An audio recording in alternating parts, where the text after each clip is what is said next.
Welcome to Sri சமையல். இன்றைக்கி குதிரைவாலி பொங்கலும் சாம்பாரும் செஞ்சுருக்கேன். வாங்க எப்படி செய்யறதுன்னு பார்க்கலாம்.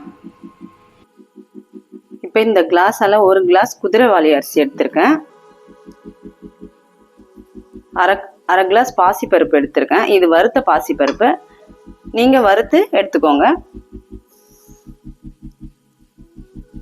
இப்போ இதை ஒரு 3 முறை வாஷ் பண்ணி எடுத்துக்கலாம். இப்போ நம்ம அரிசி எடுத்து அதே கிளாஸில் 5 கிளாஸ் தண்ணி சேர்த்துக்கலாம்.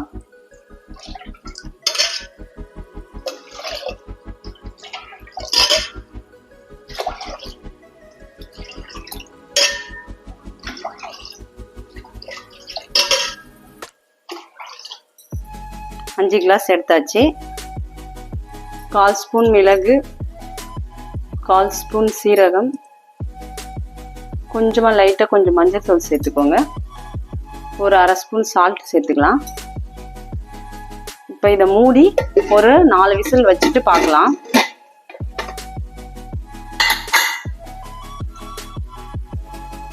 இப்போ ஓப்பன் பண்ணி பார்க்கலாம். 4 விசில் வந்தாச்சு.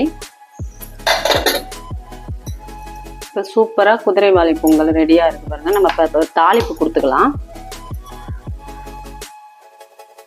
1 ஸ்பூன் நெய் சேர்த்துக்கோங்க. ஒரு 2 ஸ்பூன் ஆயில் சேர்த்துக்கோங்க. 1 ஸ்பூன் மிளகு, 1 ஸ்பூன் சீரகம், கொஞ்சமாக இஞ்சி கட் பண்ணியிருக்கேன். ஒரு பச்சை மிளகாய் கட் பண்ணி சேர்த்துக்கோங்க.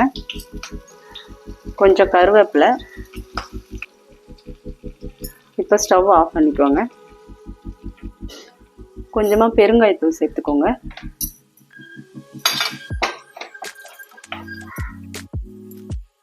இப்போ நம்ம தாளிப்பு கொடுத்துக்கலாம்.